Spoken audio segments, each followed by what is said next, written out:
السلام عليكم، نتمنى تكونوا بخير وعلى خير. نتوما كتشوفوا هاد لا فيديو. شهيوات اليوم سهله سريعه في التحضير. مملحات بعجينه قطنيه كتجي رائعه، من اروع العجائن اللي ممكن تستعملوا هي هاد العجينه هذه. مملحات سهله في التشكيل، كتجي بنينه راقيه، حشوه معلكه ولذيذه بزاف. اكيد الا جربتوها غادي تعجبكم. تبعوا معايا الفيديو من الاول حتى الاخر مراحله. على بركه الله. اول حاجه كنحضروا الخميره. كناخذ ملعقه كبيره ديال الخميره، معاها نصف ملعقه ديال السكر، كنضيف عليها الماء اللي يكون دافي وكنخليهم هكا يتفاعلوا على جنب. في هذا الفيديو هذا غنعطيكم واحد المحسن ديال الخبز منزلي تقدروا تستعملوه في بزاف ديال الفطائر، سواء المملحات او الحل، يعني المالح او الحلو. كما شفتوا معايا خديت ملعقه ديال الدقيق، معاها نصف ملعقه ديال السكر ونصف ملعقه ديال الخميره الكيماويه. كنخلط هاد النواشف مزيان وكنجمعهم بالخل. كناخذوا 2 معالق ديال الخل. يعني هاد المقادير اللي عطيتكم راهم بالضبط، يعني ما تزيدوا عليهم ما تنقصوا عليهم. هاد المحسن ديال الخبز هو بديل المحسن ديال الخبز اللي كيكون في المحلات التجاريه، كيعطيكم واحد النتيجه اللي رائعه بزاف. تقدروا تستعملوه في جميع المخبوزات سواء حلوه او لا مالحه، غادي يعطيكم واحد النتيجه مغايره تماما، واحد النتيجه انا متاكده غادي تعجبكم. نخليهم يرتاحوا على جنب ويتفاعلوا، ومن بعد كندوزو باش نحضروا الدقيق. عندي 4 الكيسان ونصف ديال الدقيق، يعني 450 غرام ديال الدقيق. الملح كتبقى على حسب الذوق. ثلث الكاس من الزيت العاديه ولا زيت الزيتون على حساب اللي بغيتو. كناخذ بياض ديال البيضه والصفار نحتفظوا به من بعد. ودابا كنرجع باش كناخذ ديك الخميره. شوفوا ما شاء الله كيفاش تفاعلت، يعني كيفاش طلعات. وهنا هذاك المحسن ديال الخبز هاد المده هو، يعني هاد الفتره اللي كنت كنحضر فيها المكونات الاخرى حتى هو كيكون تفاعل مزيان. شوفوا كيفاش كيولي، كيخلي هاد العجينه اللي كتجي بحال السفنج، يعني كتجي كلها مهويه ومقطنه. وكنجمع العجين بالحليب اللي يكون دافي. هنا خديت داك الكاس اللي كان عندي فيه الخميره اللي تفاعلت فيه الخميره، وعاود شللته بالحليب باش هكا ما نضيعوش ديك الكميه ديال الخميره اللي مستعملين في هاد الفطائر هادو. وصافي كنجمع العجين بالحليب، يعني ما غاديش نحتاج بزاف ديال الحليب لانني في الاول ضفت الكاس ديال الماء اللي فيه الخميره. وتقريبا هنا كنحتاج في الحليب يعني كاس حتى الكاس ونصف ديال الحليب اللي سخنته، دفيته فقط ماشي سخنته. وكنجمع به العجين. كنحاول ندلكها شي شويه ماشي بزاف، ولكن الاهم ان العجينه خصها تكون عندي مرخوفه باش هكا كتفاعل مزيان، كتجي رطبه وكتجي مفشفشه كما كنقولوا، كتجي هكايا كلها فقاعات. خاصها تكون بحال هكا، يعني في هذا القوام هذا تكون خفيفه. وكنخليها ترتاح تقريبا واحد 10 دقائق حتى ل 15 دقيقه، وكنرجع ندير لها هذه العمليه هذه. هاد العمليه هذه كتقوي العجينه وكتخليها بحال هكا بحال دلكناها. كتقوي العجينه مزيان صافي. وكنجمعها هكا وكنغطيها وكنخليها تخمر المده الكافيه حتى كتخمر تماما على حسب الجو. هنا غندوزو نحضروا واحد الحش اولا واحد التتبيله للدجاج كتجي رائعه بزاف. التوابل ان شاء الله نخليكم بالتدقيق في صندوق الوصف.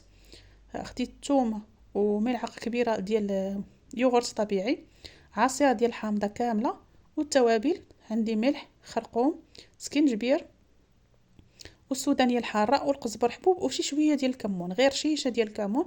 والقزبر حبوب يعني القزبر يابس مطحون. كنخلطوا هاد المكونات مزيان.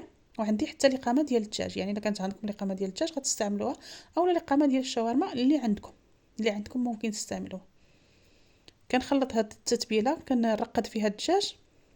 الا كان عندكم الوقت ممكن تخليوها ترتاح واحد ساعتين 3 سوايع، ممكن تصايبوها في الليل وتخليوها حتى الغد اللي عاد طيبوها.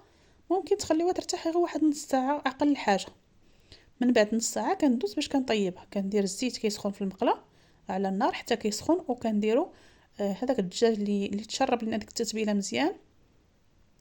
كنديروا فوق النار على نار اللي تكون عاليه شيئا ما، يعني عاليه ماشي نازله، باش داك الدجاج ما يطلقش الماء وكيتقلى بسرعه وما كيتقلش كيطيب. حيت اصلا الصدر ديال الدجاج راه ماشي بحال الصدر ديال البيبي، دغيا كيتقلى ودغيا كيطيب. وإلا نقصنا عليه النار كيطلق الماء وما كيجيش زوين.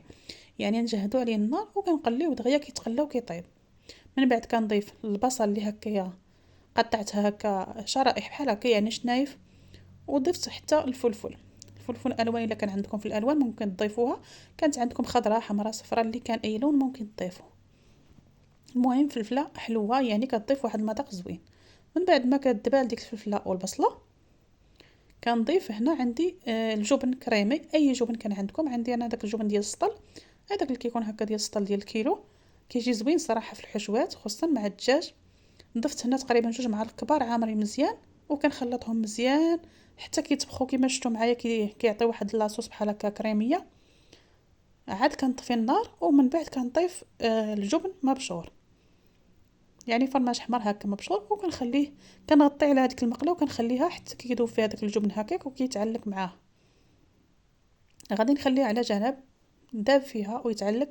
غادي ندوزو باش نحضروا العجين من بعد ما خمرات تماما، يعني كنعطيوها الوقت ديالها في التخمير كما قلت لكم على حسب الوقت وعلى حسب حتى الجو، يعني الا كان البرد ولا الصيف.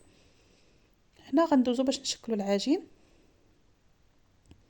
العجين كتكون ما شاء الله طريه، شوف كيفاش كتكون، راه كتجي رطبه بزاف وخفيفه، يعني هي باقا عجينه كتبان لكم بان العجينه ناجحه. قطعتها انايا هنا كويرات تقريبا شكلت 9 ديال الكويرات. عطاتني هاد الكميه هذه، عطاتني 9 ديال الكويرات، يعني غتعطيني 9 ديال الفطائر بحجم لي متوسط، يعني ما كبيرش بزاف وما صغيرش، حجم لي هكا يعني مقبول. كما شفتوا معايا كنقرصها هكا بشكل بيضاوي، كنحاول نقرصها مزيان وندهن غير يديا بشي شويه ديال الزيت باش ما تلصقش ليا. كما قلت لكم العجينه خصها تكون رطبه ومرخوفه، ندهنوا يدينا بشي شويه ديال الزيت اولا الماء، وكنشكلها هكا شكل بيضاوي وكنجمعها وكنلصقها من الجوانب. وما تخافوش من بعد، راه فاش كطيب كتحل بكل سهوله، يعني فاش كطيب كنحلو هذاك الظرف بحال هكا، كيجي بحال الظرف بحال الجوا بحال شي ظرف هكا، كنحلوه وكنعمرو منه الحشوه، كيتحل بكل سهوله. كندهنها بالصفار ديال البيض اللي احتفظنا به من المكونات في الاول، كندهنوها كاملين المكونات ومن بعد كنرشها بالزنجلان وكنخليها ترتاح تقريبا واحد 10 دقائق 15 دقيقه، لانه كتكون خمرات في الاول مزيان. هاد المده ديال التخمير هي المده اللي كيكون فيها الفران كيسخن، كنخليو الفران كيسخن تقريبا واحد 10 دقائق هكا حتى ل 15 دقيقه، باش الفطائر ما كياخذوش الوقت بزاف في الطياب وكيجيو رطبين. شوف ما شاء الله كيفاش كيجيو محمرين طايبين مزيان. وهانتوما مش هنا راه باقيين سخوان، يعني ما قدرتش حتى نشدها بيدي وكتحل بكل سهوله عادي. كيفاش كيجيو قطنيين من الداخل. كنخليهم حتى كيبردوا وعاد كنعمرهم بالحشوه ديالنا باش ما يجيوش معجنين من الداخل. كنحلهم معكم هنا كيتحلوا بكل سهوله عادي. شوف من الداخل كيفاش كيجيو قطنيين ومفشفشين ورطبين بحال السفنج. صافي وكنعمرهم بهاد الحشوه هذه اللي كتجي معلقه. بغيتي تضيفوا لي صوص اي صلصه كتفضلوها تقدروا تضيفوها، صراحه ما يحتاج، لان الحشوه كتجي معلقه بوحدها فيها داك الجبن الكريمي، فيها هذاك الجبن اللي ضاب فيه الجبن المبشور اللي ضفت فيه حتى هو فاش كيذوب، يعني كيعطي واحد التعليكه في الحشوه. ما تحتاج. اللي كيفضل لي صوص وكيبغيهم تقدروا تضيفوه، تضيفوا صلصه حاره مايونيز ولا كيتشوب ولا لاصوص الجيريان، المهم كل واحد شنو كيبغي. ولكن غير هكا نقدموهم راه كيجيو لذاذ بزاف. نوعوا بهم في المائده الرمضانيه بهاد الحشوه هذه اللي بنينه بزاف معلكه. هاد العجينه المهم في هذا الفيديو هذا هو هاد العجينه هذه وداك محسن ديال الخبز، لانه غادي يدير لكم تغيير بزاف في الفطائر ديالكم. نتمنى ان شاء الله الفيديو ديال اليوم يكون عجبكم ويكون نال الاعجاب ديالكم، وحتى جميع النصائح اللي قدمت لكم في هذا الفيديو تكون عجباتكم. نتمنى ان شاء الله تشجعوني بواحد الاعجاب لا فيديو واشتراك الا كنتو اول مره كتزوروا القناه. ما تنساوش بواحد اشتراك للقناه باش هكا ان شاء الله تشجعوني باش نحط فيديوهات اخرين. والى فيديو قادم ان شاء الله.